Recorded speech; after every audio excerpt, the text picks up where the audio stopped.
Hello, and welcome to another episode of the Many Faces of Cancer podcast. I am your host, Melissa Grosbull, and joining me today is Kristel Strother.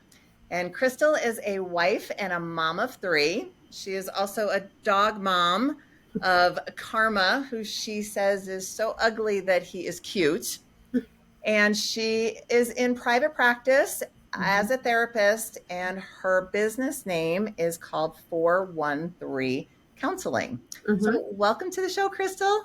Thank you, Melissa. I really appreciate it. Glad to I be am here. so glad to have you on the show. And I want to tell everybody that this episode is going to be a little different. Kristel herself is not a cancer survivor, but she has got some amazing stories of cancer people in her life and lessons and growth opportunities of all of these people that were in her life. And I really wanted to have her on and share how she came to know these people and the experiences that she had going through their journeys with them, and what she learned and how she has grown from all of those experiences. Yeah, sounds Yes. great. All right, awesome. So I guess let's start with your mom, because that was really kind of the first experience that you had. So can you tell us a little bit about your mom's journey and the part that you played in your mom's journey through cancer? Yeah, absolutely. So, back in, I would say around 2015, my mom, well, actually, let me rewind. My mom and I weren't in a very good place. And I think that sets the stage for why this is so impactful, is Okay. because we don't plan out whether we're going to be in a good place or a bad place. It just kind of happens sometimes. And so we had not been on speaking terms for a little while. And so my mom calls me up after not being on speaking terms, and she says, I have breast cancer. And I remember just taking that call, riding the light rail, and it was very surreal. I'm like, oh, and my brain, right? I do a lot of crisis management. That's just how my brain functions.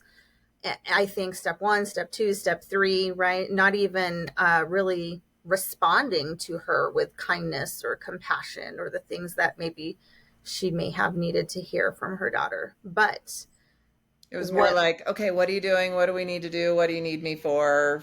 Then, oh my yeah, gosh, I'm so sorry. Right? well, and that was all internal. These Oh, okay. conversations were all internal. And so I can't even remember what she experienced. So I'd have to call her and ask her because we're in a good place. Um, But what I do remember was there was no question in mind. Do I talk to her? Do I not talk to her? Do I involve myself? Do I not involve myself? It was very automatic. And it gave opportunity for this relational healing that I didn't know was going to be possible, right? There was a huge rupture in our relationship, and it just didn't matter anymore. It just didn't matter. And so, I had not met her new husband, and that didn't matter either. So I just flew up to Washington. I had to think about it because I'm directionally challenged, not down, but up. I That's flew okay. up to Washington, and the little things that would probably normally annoy me were less intense, like her new husband telling me how to load the dishes, even though I had never met him, and I'm helping them for 2-3 weeks to help her along with several of her surgeries, or um, her going on and on about her new husband, and me still not used to the idea that she was married. And I had more restraint, like, rather than healing the little girl inside myself, I wanted to make sure that she was getting everything that she needed. And so it made me, as a 30 something at the time year old woman, it made me grow up and not start interacting with someone from a place of woundedness, but from a place of positivity and wanting healing for the other person and not just myself.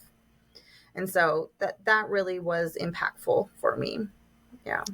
Wow. I mean, that's something that I did not have the best relationship with my mom either, and my mom was in Florida, and I I can I guess I can, like, what's the word? Empathize with you regarding that. My mother had a lot of health challenges, and I will 100% admit I was not always the best when it came to that.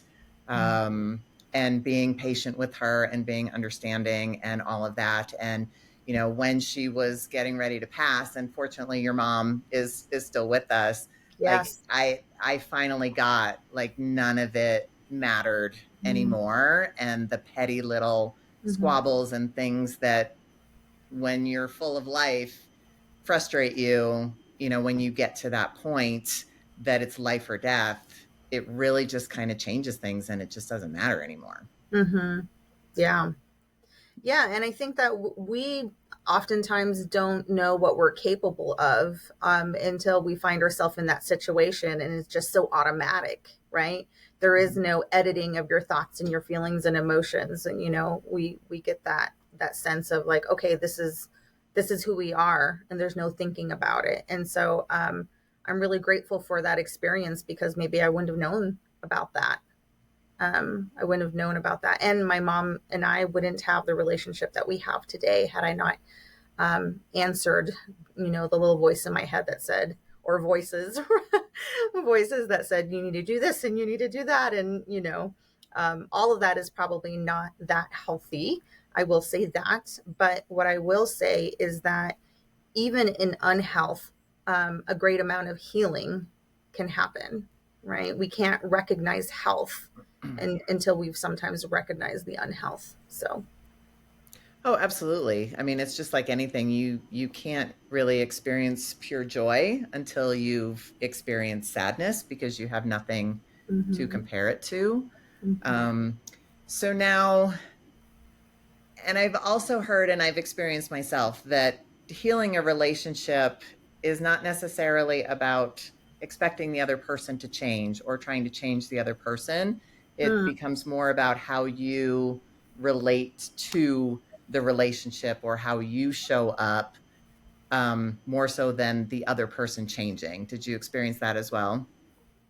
absolutely. I mean, I think about how I was just her focused. And so it's not coming from a place of what I think and what I need and what I feel and what I'm going to do. Um, and so yeah, I had to really be in a place where um, I had enough emotional wherewithal to give, right? To be selfless. Had I been in a place where maybe I had my own emotional rock bottom, right? Because we all have our downward spirals. Um, I don't know if I would have been able to do that, but thankfully, I was in a position where I felt really supported through the process, right? Caregivers need that support. They Absolutely. need that community. They need to make sure that they're filling their cup in some way, shape, or form, because when they're giving and giving and giving, that's how burnout happens. And so, yeah, I, yeah, I don't know if that answered your question, but Yes, you did. And yeah, were you taking that time for yourself and filling your own cup during that time period?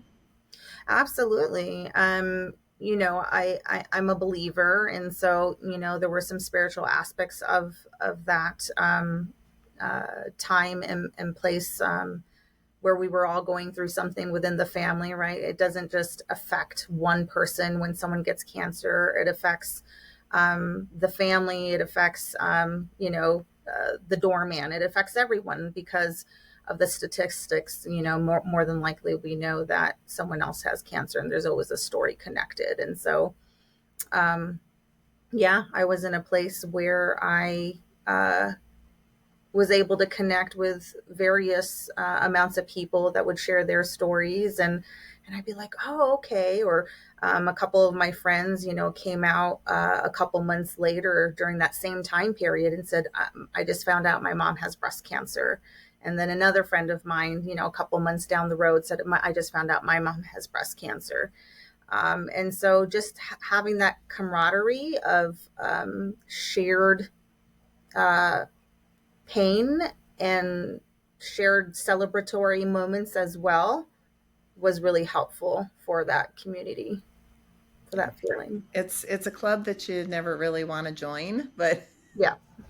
I say this multiple times because I had a woman on the show that I just love her quote, and she said that it's the worst club with the best members, and Mm, that people are just amazing. That shared experience just brings people together, whether they're patients or caregivers, in a way that you never want to, but it can just be so impactful, and you can make the best friends of your life through a shared experience like this. absolutely. Yeah. I Now, mean, do you have siblings? I do. Yeah. Okay. All right. Sibling. So you kind of had your siblings to help with all of this too, and I can't recall. I have one sibling, but okay. I know that, we were there for each other on the phone. So, Awesome. yeah. Awesome. And then your mother is healthy now and wonderful. Oh my goodness. She is 100% healthy, as if she never even had cancer. So, I yeah, love she's that. doing well. And you said you repaired your relationship and things are all good. Yeah, I just booked her flight to come out and see me for Thanksgiving. We're doing great. Yeah, it's Oh, that's beautiful. fantastic. I love to hear that. Yep, Yeah, this cancer morning. can bring people together, right? Absolutely. Yeah, absolutely. All right. So, moving on, I want to talk a little bit about Mark Okay. and your story. Like, how did you meet Mark? How did you come to know him? All of the things about that beautiful, tragic story, I guess. Yeah, I mean, there's a lot of beauty and tragedy. um, there's a lot in this story, in that, I'm reminded of how we normally are taught to say no, right? We're 2 years old, and maybe that's our favorite word. No, no, no, no, no, no, no. And we're rarely taught how to say yes, or what to say yes to, or who to say yes to. And this man was one of my regulars. I used to bartend years ago. He was one of my regulars. He was actually one of someone else's regulars. He was just everyone's regular. And he would come in. He was a very functional alcoholic, with a beautiful soul that would drop everything just to help you, a handyman. And that was his business, is he would do odd jobs all over the place. So he would come in, and he would come in at the bar after having done an odd job for my household. And he would say, "Oh, yeah. And how's your mom? And how's your kids? And how's your dad?" And he would just run through the list every single time I saw him. Well, years later, I had found out that he had got married to another bar regular. And she had contacted me, and she said, you got to come visit us. And I'm like, sure, absolutely. So I got a hold of Mark, and I went down and I visited him in their home. And I sat down on the couch, and um, it disturbed me how different he looked. He was very skinny. He had lost a lot of weight. And I just remember sitting there smiling at him, because there was this peace about him. And I'm like, what on earth is going on? Because Mark was the type of person, if there was something wrong, you would know about it. He got very political around the bar, which, around the bar, you don't discuss religion and you don't discuss politics, Right. right? But he would be not a rule follower, even though he used to be a cop. He was not a rule follower. And but he was sitting there on the couch, and had his TV tray, and there was something on his TV tray. And I look over at the TV tray, and I see this Bible on his TV tray, and I'm like, Mark, what's on your TV tray? Because he was an atheist. Oh, Yeah. And so, and there was this piece about him too. And I'm like, he's sick, he's skinny. So he's telling me, rewind a little bit. He was telling me about how he was diagnosed with cancer, and that it was stage 4. And it was shortly after him and his wife were taking their honeymoon. I think it was actually on one of their trips. oh my gosh. like something had happened and they went to the doctor's office for this unrelated thing that had happened, and then boom, he has stage 4 cancer. Mm. And so I'm sitting here just taking in all the information, and I'm like, tell me a little bit about that piece that you have. And he's like, well, Kristel, I've always thought of myself as a good person. I've always tried to help people. And I said, yes, you have.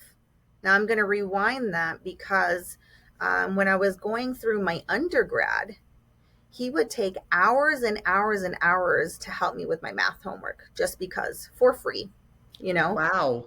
Um, I am dyslexic and ADHD. And so going back to school as an adult was very difficult for me. And he knew this about me because he was a regular. I saw him every day. Didn't have those boundaries that I do now as a therapist, right? Where you have to have those boundaries. And he would say, well, anything I can do to help you out. And I had to enter in 3 non college credited math classes in order to go into a college credited math class. I mean, Okay. that's how severe it was. And he would say, anything I can do to help you out. And it would be hours and hours.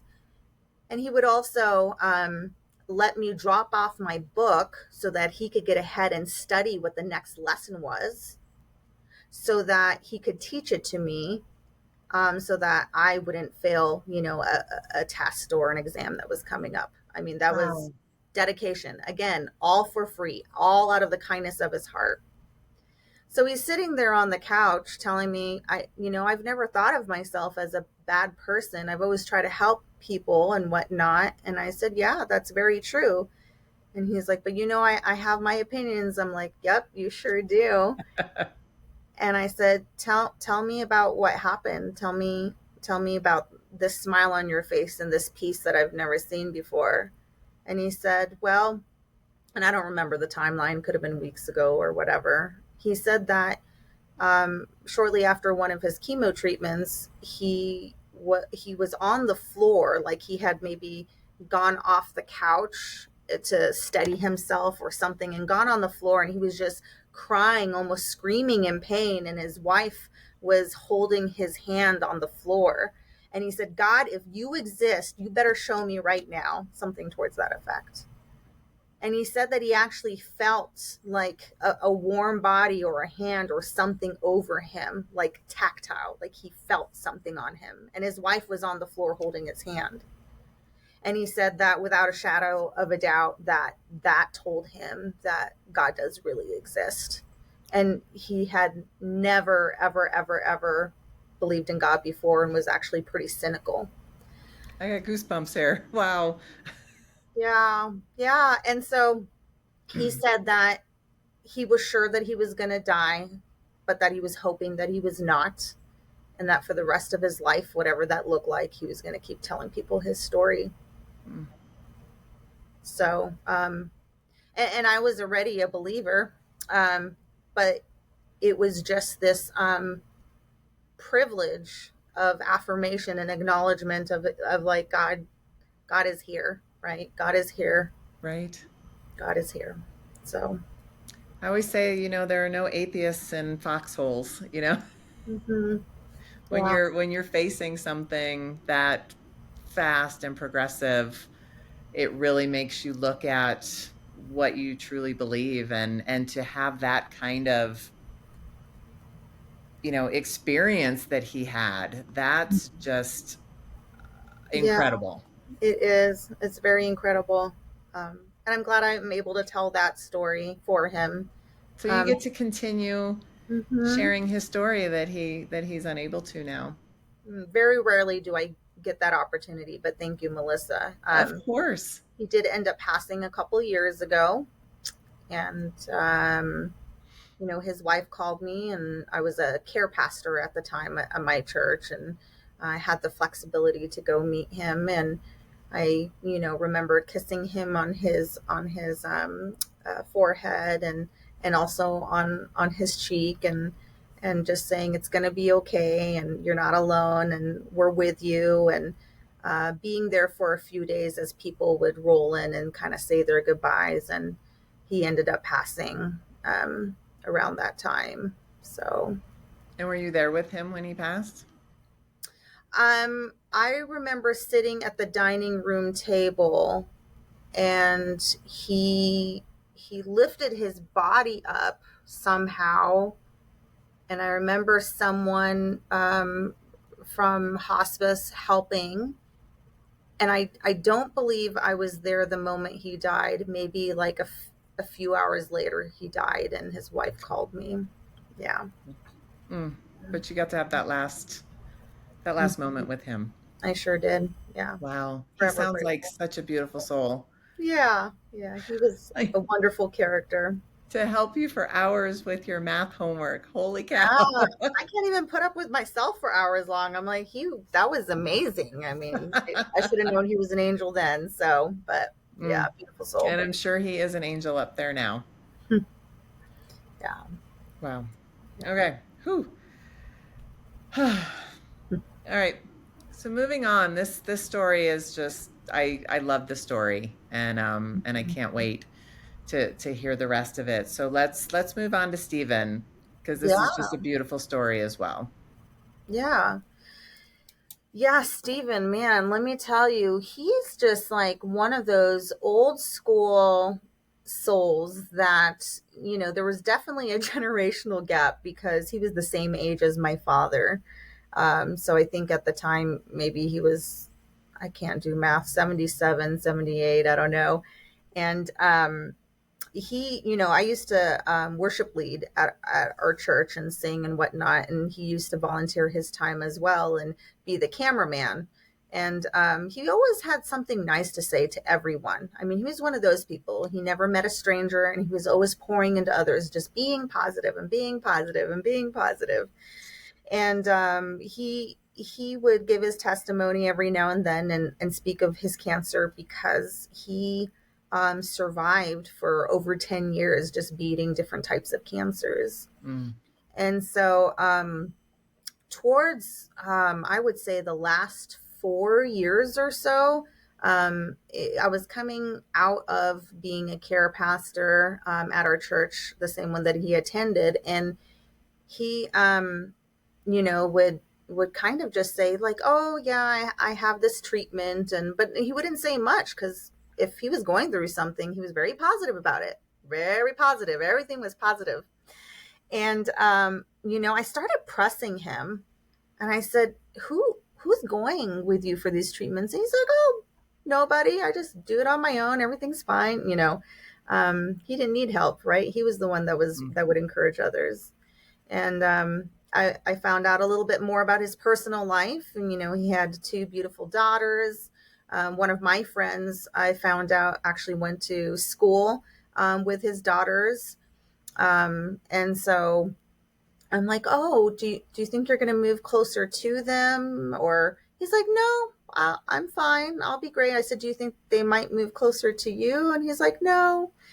And I mentioned this because there was a little bit of family rupture here. There was a little bit of estrangement here, due to maybe very similar reasons of me and my mom. So it was kind of interesting, the similarities. But of course, he didn't know that, and I would never discuss that with him. But it was kind of a kindred spirit thing almost there too. Yeah, Yeah. almost. Um, but I just had something impress on my heart that I needed to almost be pushy with him, because there was something in me that says, okay, if he's going to chemo, right? This church has this many members, right? And this world has 8.3 billion people on this earth.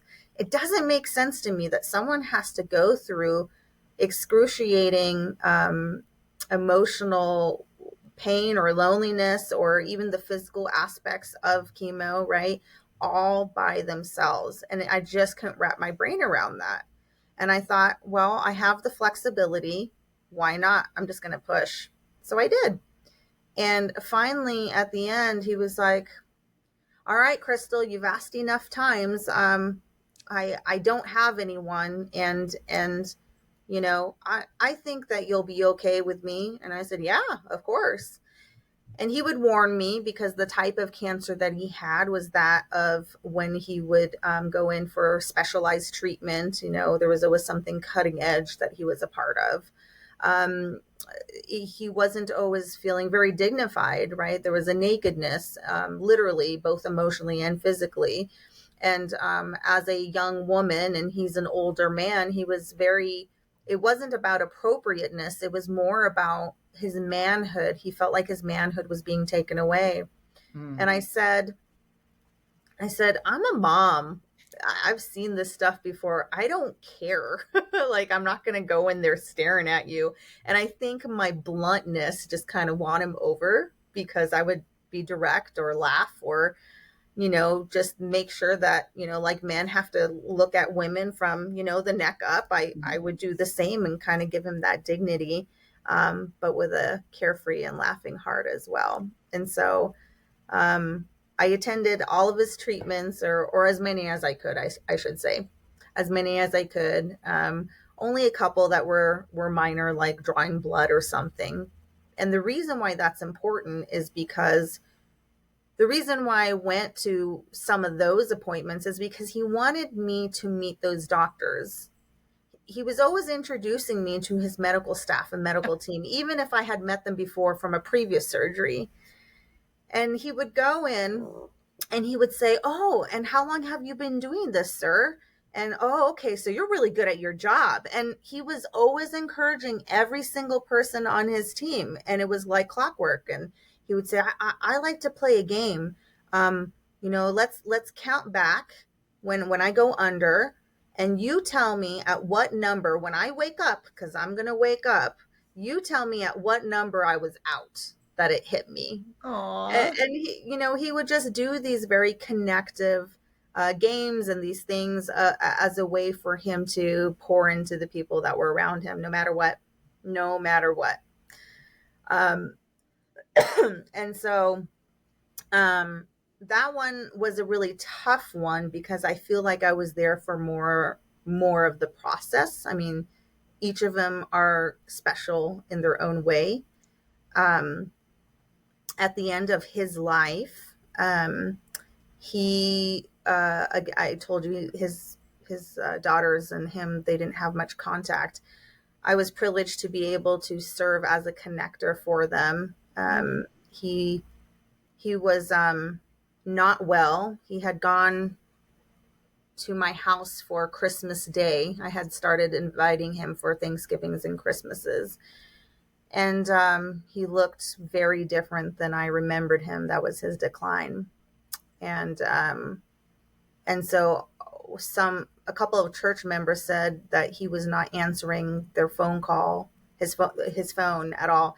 And so I did a wellness check and had some police get on over there. And apparently he hadn't eaten for a few days. And so he arrived at the hospital, skin and bones. And within a few days, he looked a little bit better.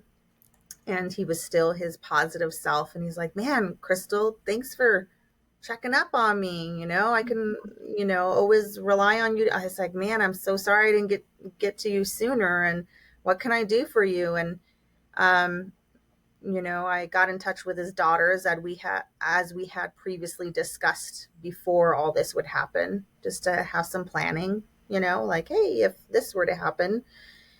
And, his daughters were very grateful, and one of them was able to fly down and helped him get into a hospice care that was good for him, that was nice and clean and really treated him well. And after she left, because there was no telling how much time he had. They said a couple months or a couple weeks. We really just don't know. And so she had to get back to her little kids. I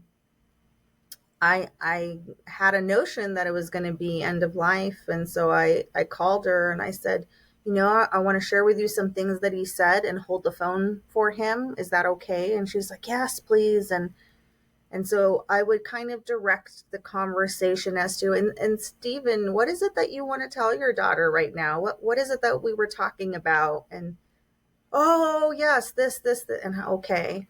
And he wouldn't always have the wherewithal on the phone, but then when we got off the phone, sometimes the conversation would be deeper. And so I would call his daughter up and I said, hey, I want you to know that this thing that we had talked about, that I know, there must have been some pain from it. He said this, and I could tell just by the pauses that there was relief and healing in that. And so uh, it was beautiful and it was sad, and his grandkids and his daughters were able to say bye. Oh, So I'm gonna cry. Wow. yeah, yeah, it was good. Um, what was hard about it was when he had passed. My mom had warned me, because of a cancer story that I'm really familiar with through my mom that I actually didn't talk about with you. But my mom said, I want to warn you, Kristel, that when you're a caregiver, when you help along in different ways, you will always feel guilty, even if it's not your fault. And there was something when he passed that said, like, why wasn't I there? Just like I should have visited him that day, or I should have visited him the day before, and I didn't. And I felt guilty. And my husband, which he's usually not emotionally inclined, he said, Kristel, you visited him. And I said, why not that day? Why not that weekend? But I think what he taught me was to be pushy and to say yes, right? We're taught no's, but we're not taught how to say yes. And I feel like it's our responsibility, as a human, right? It doesn't matter if I'm Christian or not. It doesn't matter if you have faith or not. I feel like there's a sacredness to being there during those moments of just, these are your last moments. What are your thoughts? What was your purpose? What are your feelings? Are you scared? Are you okay? You know, that that felt like my responsibility. It did. Wow. Yeah. Um, whew. Uh, sorry. I'm a little emotional about this. Yeah. Um, yeah, when I originally planned this podcast, there was a part of me that wanted to make it about people who were terminal, people who were end of life, and having them like share their story as much as they could to leave a legacy for their family, for their friends, and something, that people could always remember them by. And I realized I just did not have the emotional capacity to do that every week. Mm. I love these stories, but they are and I'm a very emotional person, and like I could Mhm. just envision myself just bawling my eyes out, every week. But there is just something sacred about that end of life. And I mean, I guess guilt is a thing, I look at it as, okay, you can't be with them every moment of every day, and you don't know when that last moment is going to come. And I mean, just how much you enriched his life and were just there for him is a gift that I know that, I'm sure he absolutely cherished, even if you weren't there right at the end. Thank you for saying that. Yeah. Yeah. Um, so I guess, and we did kind of talk about it, but like, what advice would you give to someone who, you know, is the possibly going to be a caregiver or is a caregiver for someone going through this experience, whether it's family or friend or someone who, you just don't even know that well? Like, what would you be able to tell somebody based on your own experience who might be dealing with this same kind of thing? How many minutes do I have? 3 or 4. 3 or 4. I think that sometimes when we enter into a story, we think of it as here's the beginning and here's the end. Um, and I mentioned to you that me kissing Mark on the forehead and the cheek. And the first time I had done that was with actually my aunt who died of cancer. And I was probably 5 or 6 years old. Oh. Um, that when you're in the depths of um, what you're going through, what your family member is going through, what your friend is going through, that it's not the end of your story and it's not the end of theirs, right? Mm-hmm. Um, that somehow, right, their legacy will continue through someone else, right? Right. Um, and that when you're having to go through some of these things, crisis management comes easy to me. I think of things to say just naturally. But if that's not you, or if maybe you feel so emotionally torn apart in your heart and you need to think of some action steps, I think it's making sure that you have the capacity to pour into someone. I think it's that you have the capacity to step into their shoes and wonder what's it like for them to be experiencing their last moments, the sadness, the dreams never realized, right? Regrets. The regrets, the relationships that, your own mistakes. I wouldn't even say just regrets, but your own mistakes. Mm-hmm. um the feeling of like family that gets to continue on and you don't get to know the end of their story, like, oh, what's going to happen to my grandson, or my granddaughter. um to help that person, if you can, with meaningful conversations. Like, we want to add laughter, yes, and in my way sometimes direct laughter, and ways that might not always be appropriate. But I think that there are some people that try to keep things surface and light and fun and good.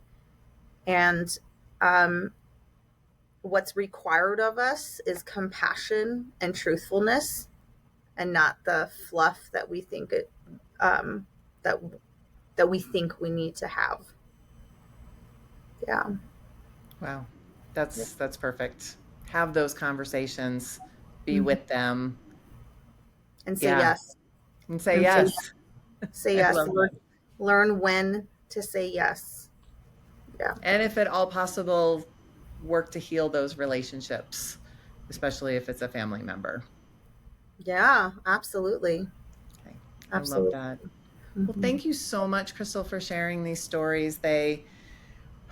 Wow. I mean, they're just so impactful and so beautiful. And, you are truly an angel to have, to do those kinds of things. Most people, unfortunately, would not take that extra time and go to every, you know, treatment appointment and stuff with someone who, we won't even do it with family members, let alone somebody that we just know from church. So thank you for being a blessing to the Oh, world yeah. and for blessing this podcast, with your beauty and your stories. I really, really appreciate it. Thank you, Melissa. I just want to say that I'm very appreciative of the work that you do. I know it is impacting me just to say some of these things out loud, so I appreciate that. And all the lives that are impacted, all the stories that get to come alive because of you and this platform that you provide. So I appreciate that. And Oh, I thank also you want very to much. say that I'm not a great person. I'm not a nice person. I've had several parts of my story where people have impacted me, like my mom, right? To be a caregiver, to care Mhm. about others. And it's about learning how to say yes. It really is. And so I've learned to say yes, and I could do better. And I encourage everyone to do better. Well, Yeah. I would disagree with the fact that you're not a good person, but we'll just Thank you. All right. Well, have a great rest of your day. And thank you again so much for being on the show. Absolutely. All right. Bye bye. Bye.